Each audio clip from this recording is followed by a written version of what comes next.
सद्गुरु काडसिद्धेश्वर महाराज की जय। संत शिरोमणि गजानन महाराज की जय। आद्य जगद्गुरु रामानंदाचार्य महाराज की जय। सिया वल्लभ रामचंद्र की जय। गुरुर्ब्रह्मा गुरुर्विष्णु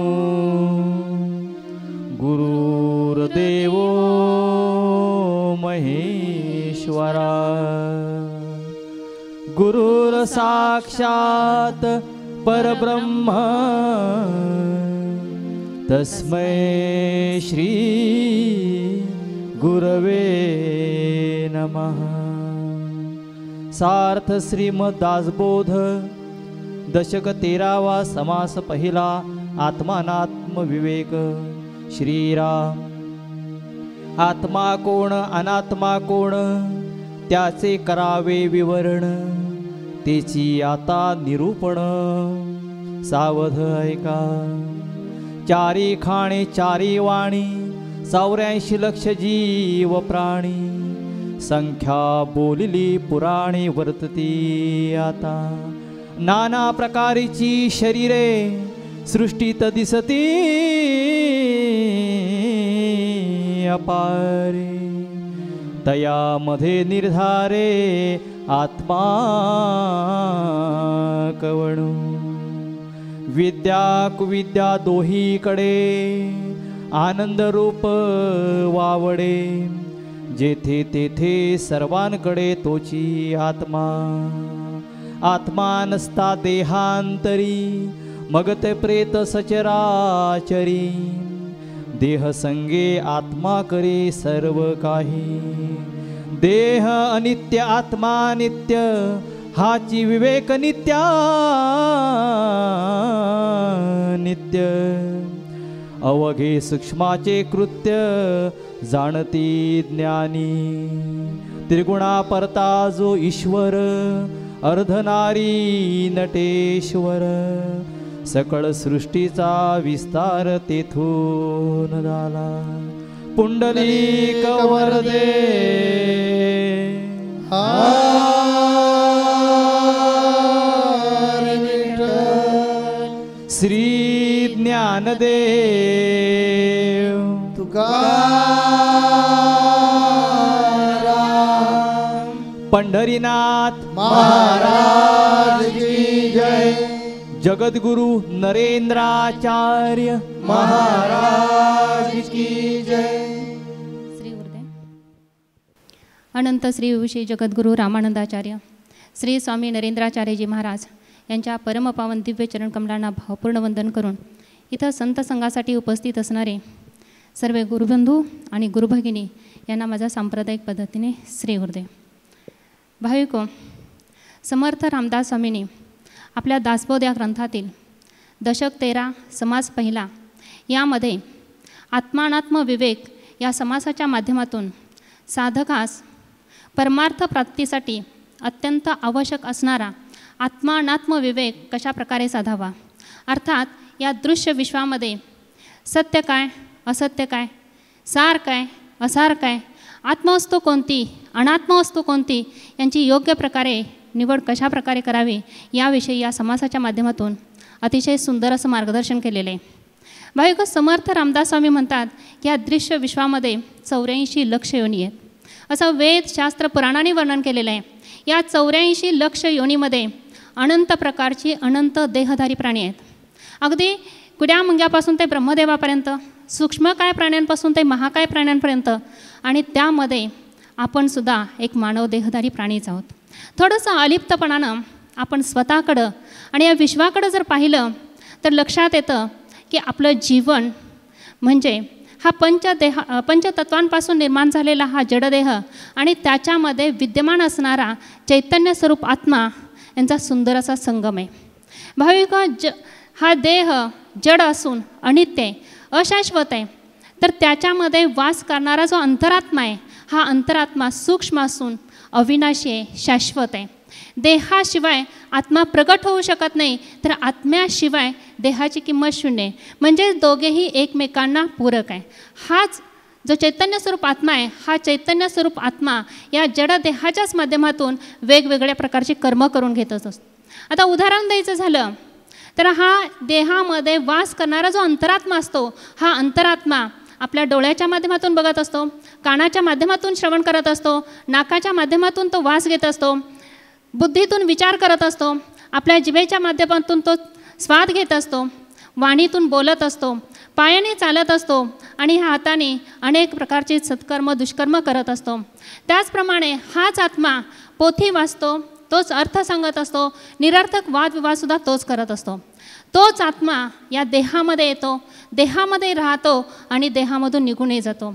म्हणजेच ह्या जड देहाला जिवंत ठेवणारी आणि ह्या इंद्रियांना चेतना देणारी, मनाला प्रेरणा देणारी, बुद्धीला विचार करायला लावणारी आणि जीवदशेमध्ये अनेक प्रकारचे सुख दुःख भोगणारी, आनंद क्लेश उद्वेग चिंता माया ममता अनुभवणारी सूक्ष्म चित्कला म्हणजेच हा सच्चित आनंद स्वरूप आत्मा होय. भाविको, जगात घडणाऱ्या प्रत्येक घटनाचं मूळ कारण ह्या सूक्ष्म अशा आत्म्यामध्येच असतं. हे आत्मज्ञानी संतांनी ओळखलेलं असतं. त्याच्या सत्तेशिवाय झाडाचं पानसुद्धा हलू शकत नाही. आणि म्हणूनच ह्या आत्म्याचं अलिप्त राहून कौतुक पाहणं हे परमार्थाचं मुख्य लक्षण असतं आणि ते आत्मज्ञानी संतांना अवगत झालेलं असतं. ते अलिप्तपणाने आत्म्याचं कौतुक पाहत असतात आणि म्हणूनच जगद्गुरू श्री म्हणतात की देहाचे व्यवहार चालती अलिप्त, सर्व काळ आहे गण्या साक्षीभूत. अर्थात ह्या देहामध्ये वास्तव्य करणारा जो अंतरात्मा आहे, हा अंतरात्माच या देहाचे मनाचं बुद्धीचं आणि इंद्रियांच्यावर कर्म करून घेत असतो. आणि असा हा जो चैतन्य स्वरूप आत्मा आहे, हा प्रत्येक प्राणी मात्राच्या देहामध्ये जीवस्वरूपामध्ये वास्तव्य करतो, तर ह्या ब्रह्मांडामध्ये शिवस्वरूपामध्ये विद्यमान असतो. संत तुकाराम महाराज म्हणतात की देह देवाचे मंदिर, आत आत्मा परमेश्वर. अर्थात ह्या देहामध्ये देवाचं जे वास्तव्याचं जे ठिकाण आहे ते म्हणजे हा देह आहे.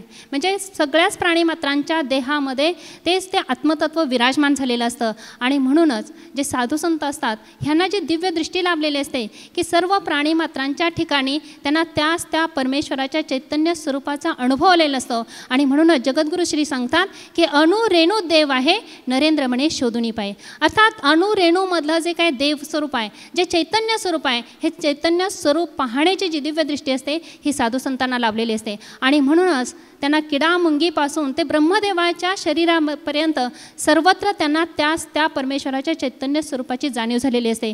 आणि याचं उत्तम उदाहरण म्हणजे संत एकनाथ महाराज. हे ज्या वेळेला वाराणसीला गेलेले असतात, काशीला, आणि काशीवरून त्यांनी पवित्र गंगाजल आणलेलं असतं आणि तेच पवित्र गंगाजल त्यांनी तहानेने व्याकुळ झालेल्या गाढवाला पाजलं. बघा, संत नामदेव महाराज काशीवरून नाही आणलं, ते सगळे संत खाली इकडे दक्षिणेकला गेले आणि भारताचं जे शेवटचं टोक आहे तिथे रामेश्वराची स्थापना केलेली आहे भगवान प्रभू रामचंद्राने.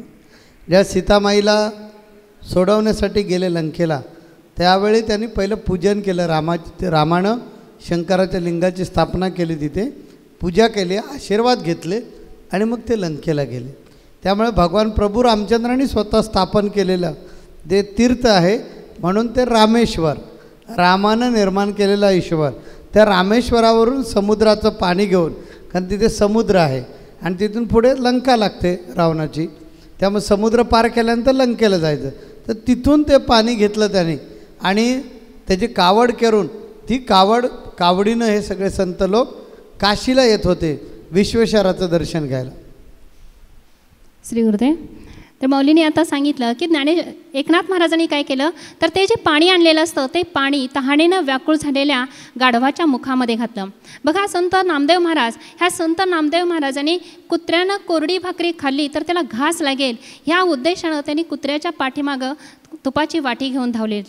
संत ज्ञानेश्वर माऊलींना ठाऊक होतं की रेड्याचा देह आणि माझा देह दिसायला जरी भिन्न असला तरी दोघांमध्ये एकच आत्मतत्व विद्यमान आहे आणि त्यांनी त्याच आत्मतत्वाला जागृत केलं आणि त्याच्यामुखी वेद वदवलेले.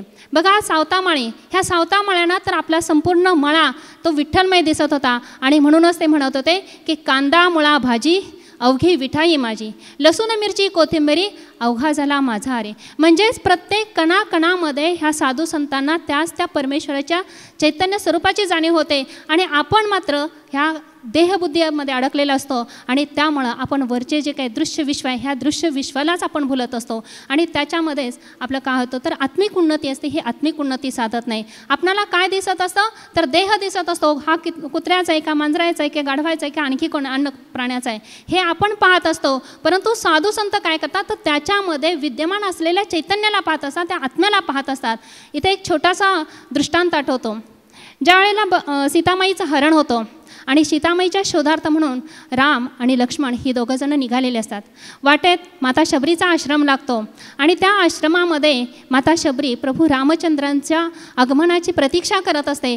तिचा तो उत्कट भाव पाहून प्रभू रामचंद्रांची जी चरणं असतात ती आपोआप ह्या शबरी मातेच्या आश्रमामध्ये येत असतात आणि तिथं आल्यानंतर त्या मातेनं प्रभू रामचंद्रांचं जे चरण असतात ते क्षालन करतात. कारण अतिथी देवो भव अशी आपली संस्कृती आहे आणि प्रत्यक्षात परमेश्वर आपल्या दारामध्ये आलेला आहे, आपल्या कुटीमध्ये आलेला आहे हे पाहिल्यानंतर शबरीचं अंतःकरण भरून आलेलं असतं आणि तिनं प्रभू रामचंद्रांचं आदरातिथ्य केलं, त्यांचं पादप्रक्षालन केलं आणि त्याच्यानंतर तिने जी काय बोरं आणलेली असतात ही बोरं ती प्रभू रामचंद्रांना देते.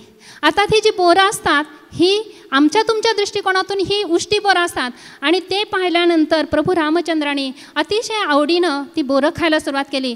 परंतु शेजारी उभा असलेला जो लक्ष्मण असतो त्याच्या मनामध्ये थोडीशी शंका निर्माण होते. अरे प्रभू रामचंद्र ही शबरी आहे, भिल्ली नाही आणि हिच्या मुखातून उष्टावलेली जी बोरं आहेत ती पोरं खात आहेत. म्हणजे ह्यांना काही थोडंसं सीतामाई हरवल्यामुळे त्यांचा बुद्धिभ्रम झाला आहे की काय असं त्या लक्ष्मणाच्या मनामध्ये विचार आला आणि ते भाव जे असतात ते त्या लक्ष्मणाच्या चेहऱ्यावरती प्रगट झाले आणि ते भाव पाहिल्यानंतर शबरी माता लक्ष्मणाला सांगते, त्यांना विचारते, का सौमित्री शंकित दृष्टी अभिमंत्रित ती नभेत उष्टी. का सौमित्री शंकित दृष्टी अभिमंत्रित ती नभेत उष्टी.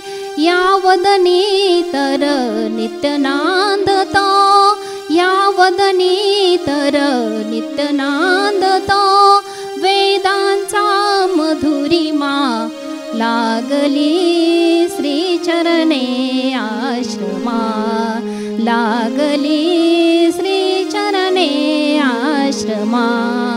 ते विचारते शबरी माता की बाबा लक्ष्मणा तुझ्या मनामध्ये ही शंका कशी आली की ही बोरं उष्टी आहेत म्हणून. ह्या माझ्या मुखामध्ये नित्य मी प्रभू रामचंद्रांचं नामस्मरण करते की जे वेदांचं सार आहे, 4 वेदांचं सार असणारं जे प्रभू रामचंद्रांचं नामस्मरण मी नित्य करत असते. हे मुख उष्टावलेलं कसं आहे तर त्या मुखातून येणारे जे शब्द होते हे जे प्रभू रामचंद्रांच्या नामानं पवित्र झालेलं होतं आणि अशी जी पवित्र झालेली ती बोरं आहेत ही बोरं मी प्रभू रामचंद्रांना अर्पण करत आहे. भाविक इथं आपल्या मनामध्ये काय येते तर शंका निर्माण होते आणि शंकेमुळं आपल्या अध्यात्मामध्ये प्रगती होत नाही. आणि म्हणूनच जो चोखामेळा असतात हे चोखामेळा काय सांगतात आपल्या ह्याच्यामध्ये की ऊस डोंगा परी रसनो हे डोंगा काय फुललासी वरली या रंगा. कमान डोंगी परी तीरनो हे डोंगा काय भुललासी वरली या रंगा. नदी डोंगी परी जलनो हे डोंगा काय भुललासी वरली या रंगा.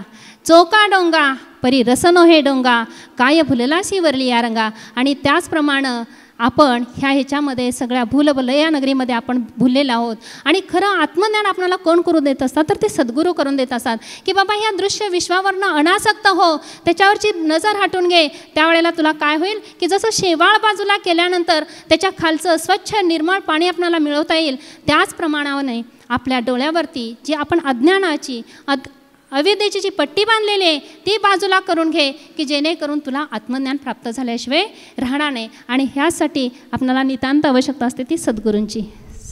सद्गुरू आपल्याला वेगळ्या माध्यमातून समजावण्याचा प्रयत्न करता सांगत असतात.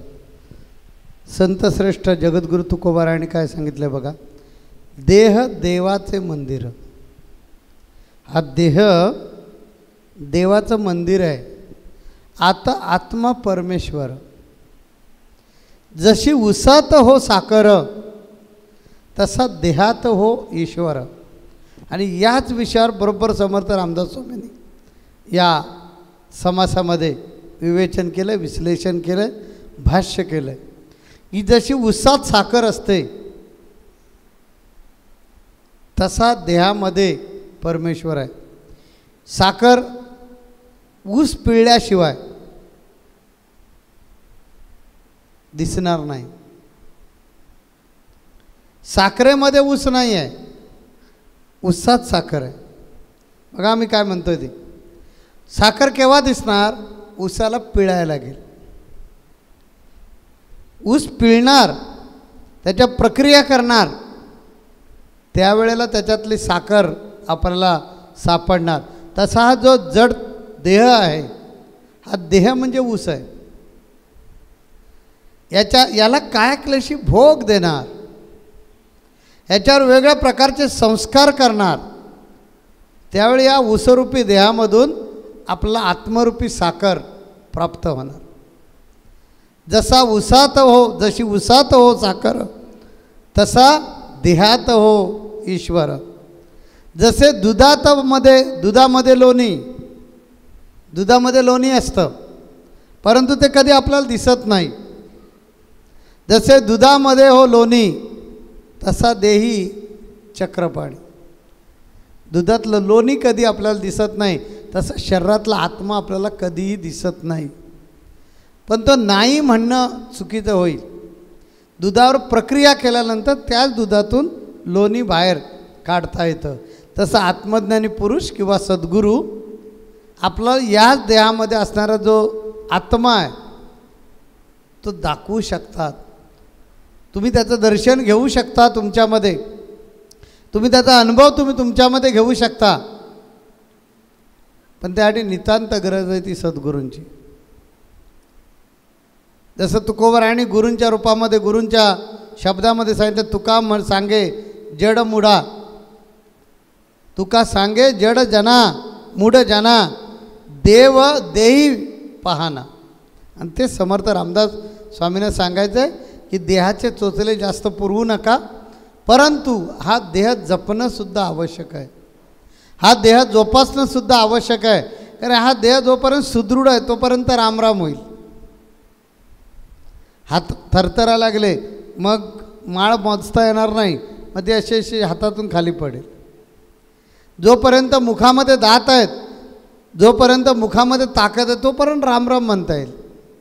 दात पडले की मग लांब लांब होणार, लांब लांब लांब लांब, मग काही उपयोग नाही. म्हणून हा देह इंधनासारखा वापरा, हे समर्थ रामदास स्वामींना या समासामधून सांगायचं असावं. म्हणून तो जाणूनबुजून समाज घेतलेला आहे. देह कसा आहे? जड आहे. देह कसा आहे? दृश्य आहे. देह कसा आहे? अनित्य आहे. बघा देह जड आहे की नाही? आपल्या देहाला वजन आहे ना काहीतरी, म्हणून तुम्हाला विचारलं किती किलो, लगेच कोणतरी सांगतो 80 किलो, कोणतरी सांगतो 50 किलो, कोणतरी सांगतो 40 किलो. हे वजन कुणाचं सांगतो? आत्म्याचं की देहाचं? तर देहाचं. तर देह कसा आहे? जड आहे. आत्मा जड नाही आहे. देह हा अनित्य आहे, म्हणजे संपणारा आहे. संपतो ना. माझ्या आजोबाचा देह आता मी आणून ठेवू शकतो का? नाही, तो संपलेला आहे. माझ्या पणजीचा देह मी दाखवू शकत नाही तुम्हाला. माझ्या आईचा देह मी दाखवू शकत नाही. माझ्या वडिलांचा देह मी दाखवू शकत नाही, कारण तो देह संपला आहे. आत्म्याचं तसं नाही. आत्मा एका देहातून दुसऱ्या देहामध्ये प्रवेश करतो, म्हणून तो नित्य आहे. आत्मा अनित्य आहे. आपण भान काय ठेवलं पाहिजे की आत्मा हा अनित्य म्हणजे नित्य आहे आणि देह हा अनित्य आहे, म्हणजे परत भेटणारा नाही. आत्मा वजनरहित आहे, तर याला देहाला जडत्व आहे. देह दृश्य आहे, आत्मा अदृश्य आहे. हे नीट समजून घेतलं पाहिजे. बरेच जण देहालाच आत्मा म्हणतात आणि आत्म्यालाच देह म्हणतात. मी जीव आहे. आपण कसं बोलतो, मी जीव आहे. जीव म्हणजे कोण? आत्मा नाही, जीव म्हणजे शरीर. म्हणून आपली गफलत होऊ नये कुणाची, यासाठी हा आत्मनात्मक विवेक आपल्यामध्ये जागृत झाला पाहिजे. आत्मा आणि अनात्मा हे नीट आपल्याला कळलं पाहिजे. शरीर म्हणजे मी नव्हे आणि मी म्हणजे शरीर नव्हे. बघा काय म्हणतो आम्ही ते, मी म्हणजे शरीर नाही आणि शरीर म्हणजे मी नाही.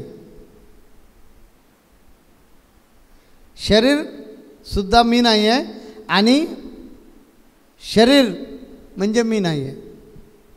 समजतं येतं लक्षात का? बघा, हे शरीर म्हणजे मी नाही आणि हा आत्मा म्हणजे जो मी आहे तो म्हणजे शरीर नाही. अशी गडबड होते. काय बोलतात स्वामी कळत नाही आम्हाला, अशी गडबड होते. पण संतांना ज्याने आत्मानात्मक विवेक ज्यांच्यामध्ये जागृत झालं आहे त्यांना माहिती असतं हे शरीराचं काम आहे आणि हे आत्म्याचं काम आहे. आत्मा त्या शरीराकडून गाऊन घेतो. मगाशी या ताईंनी सांगितलं, गातं कोण? तोंड गातं. पण कुणामुळे गातं? आत्म्यामुळे गातं. इथे आपण संत संघाला बसलोय, स्वामी आपल्याला दिसत आहेत. पाहताय कोण? डोळे पाहत आहेत. पण कुणामुळे पाहत आहेत? आत्म्यामुळे पाहत आहेत. जोपर्यंत आत्मा आहे तोपर्यंत आपल्याला दिसणार. स्वामी आहेत, टी व्हीमध्ये सगळं काय दिसतं आहे, ते प्रवचनकार दिसत आहेत ताई, ह्या समय दिसत आहेत, हे सगळं बाकीचे सजावट दिसते, नाणी आश्रमामध्ये आपण गेल्याची जाणीव होते. हे सगळं आपण जिथे कुठे आहोत तिथून पाहतोय. कुणामुळे पाहतोय? शरीरामुळे पाहतोय. मग जर शरीरामुळे पाहतोय तर ज्या शरीरातला आत्मा निघून गेलेला आहे त्या शरीराचे डोळे उघडे ठेवा, या उघडे असे उघडा आणि बघा त्याला दिसतं का काही? तर नाही दिसत. म्हणून आपल्याला नीट समजलं पाहिजे. यासाठी समर्थ रामदास स्वामींनी हा आत्मानात्मक म्हणजे आत्मा आणि अनात्मा यांच्याबद्दलचा विवेक म्हणजे जाणीव तुमच्यामध्ये असली पाहिजे. हे शरीर काम करत नाही, आपण मात्र त्या शरीराला सगळं श्रेय देतो. कुणी केलं? मी केलं म्हणतो. करणारा वेगळा आहे. गातो कोण? आतमध्ये आहे तो. रडतो कोण? आतमध्ये आहे तो. गंमत आहे बघा. गातो कोण? आतमध्ये आहे तो. रडतो कोण? आतमध्ये आहे तो. पाहतो कोण? आतमध्ये आहे तो. त्याच्या दृष्टीने विचार केला तर तो रडलेलाही नाही, गायलेलाही नाही आणि पाहिलेलाही नाही त्याने. आणि मागे पण मी प्रवचनामध्ये सांगितलं, परत एकदा आठवण करून देईन. भगवान श्रीकृष्ण 16,108 नारी भोगतो आणि म्हणतो मी बालब्रह्मचर्य आहे. हे जसं कोडं असतं, हे कसं शक्य आहे? ह्याला जर 16,108 बायका आहेत तर हा ब्रह्मचारी पण नाही, बालब्रह्मचारी. हे कसं काय शक्य आहे? तर भोग कुणी घेतला? शरीरानं घेतला. त्या शरीरामध्ये असणारा जो कृष्ण आहे, त्या शरीरामध्ये असणारा जो आत्मा आहे, त्या शरीरामध्ये असणारा परमात्मा आहे, तो वेगळा आहे आणि शरीर वेगळं आहे. म्हणून तर मी माझ्या अभंगात सांगितलं आहे, आता काय मज काळाचे ते भय. हे आत्मज्ञान प्राप्त होईल ना, आत्मनात्मक विवेक तुमच्यामध्ये जागृत होईल, त्यावेळी तुम्ही माझ्यासारखं बोलाल. आता काय मज काळाचे ते भय, शेगावीच्या गजानना देखी आले. राहो अथवा जाओ नाशिवंत शरीर, सर्व सुखे आली धावणी समोर. देहाचे व्यवहार चालती अलिप्त, सर्व काळ आहे गण्यास आक्षेप. जो गण्या ब्रह्मांडात आहे तो माझ्यात आहे. जो पिंडात आहे त्याला आत्मा म्हणतात आणि जो ब्रह्मांडात आहे त्याला शिव म्हणतात किंवा परमात्मा म्हणतात. माझ्यासाठी परमात्मा गजानन महाराज आहेत. जसं अर्जुनासाठी परब्रह्म भगवान श्रीकृष्ण होते, म्हणून परब्रह्माचं स्वरूप बघण्यासाठी अर्जुनाला दिव्य दृष्टी दिली आणि त्याला सांगितलं, बघ मला तू समजतोस की तुझा मी नातेवाईक आहे, तो मी नाही आहे. मी केवढा आहे, कसा आहे, कुठून निर्माण झालो, कुठपर्यंत आहे बघायचं तर बघ. तसं मला ठाऊक आहे. संत गजानन महाराज म्हणजे तुम्ही शरीर समजता, मी ते नाही समजत. मला ठाऊक आहे की या ब्रह्मांडाचा रचयिता ज्याला मी नामविधान दिलं आहे त्याला नाव कुठलंही द्या हो, भाव तसा ठेवला पाहिजे. बघा तुम्ही पहिल्यांदा ओम नरेंद्रनाथाय नमः म्हणायचे, मग संत संघामध्ये गणिगण गणात होते आलं, त्यानंतर मग ओम नरेंद्रनाथाय नमः क्या स्वामी नरेंद्र महाराज आलं, तेही गेलं, स्वामी आलं. मग नंतर सांगितलं मी ओम म्हणा, कारण सर्व जाती धर्माच्या सर्व पंथाच्या लोकांनी एकत्र यावं आणि सन्मार्गाला लागावं. यासाठी कुणाला काही वाटत असेल की बाबा ह्यांच्या संप्रदायाचं नको काही, म्हणून कुणालाही कुठल्याही संप्रदायाच्या माणसाला ते करता आलं पाहिजे नाव, म्हणून आम्ही सांगितलं ओम म्हणा. आता तुम्ही ओम पण म्हणता, येतोच ना अनुभव, का तर मी चराचरात आहे. आता परत मी म्हणजे हे शरीर समजू नका. जसं आम्ही गजानन महाराज म्हणजे तुमच्या दृष्टीने एक संत, एक शरीर, माझ्या दृष्टीने तो परब्रह्म आहे. मला ठाऊक आहे तोच पूर्ण चराचरामध्ये आहे, जो पिंडामध्ये आहे तोच ब्रह्मांडामध्ये, तोच हे सगळी सृष्टी चालवतो. इथे तोच शरीरामध्ये बसतो आणि हे शरीर चालवतो. हा भेद नीट कळला तर आपण कुठेही वाहत जाणार नाही आणि कुठल्याही गोष्टीचं श्रेय घेणार नाही. कारण हात आम्हा लोकांना माहिती असतं की हाताने नाही काम केलं, करणारा वेगळा आहे. प्रत्येक गोष्ट जी आहे ती करणारा वेगळा आहे, हे फक्त निमित्त आहेत. म्हणून मी केलं असा गर्व धरण्याची गरज नाही. परमेश्वराचं काम परमेश्वराने केलं. त्या गर्व, अहंकार, अज्ञान आपल्याला दूर व्हावं यासाठी समर्थ रामदास स्वामींनी हा आत्मानात्मक विवेक नावाचा समाज घेतला आणि आपल्याला समजून सांगायचा प्रयत्न केला. बघूया आता पुढच्या रविवारी अजून काय समर्थ रामदास स्वामी सांगतात ते अजून आपण ऐकायचं. यासाठी पुढच्या रविवारी संत संघामध्ये सर्वांनी आपण जरूर येऊया. श्री गुरुदेव. जगद्गुरु नरेंद्राचार्य महाराज की जय. सद्गुरु सिद्धेश्वर महाराज की जय. संत शिरोमणि गजानन महाराज की जय. आद्य जगद्गुरु रामानंदाचार्य महाराज की जय. सियावर रामचंद्र की जय.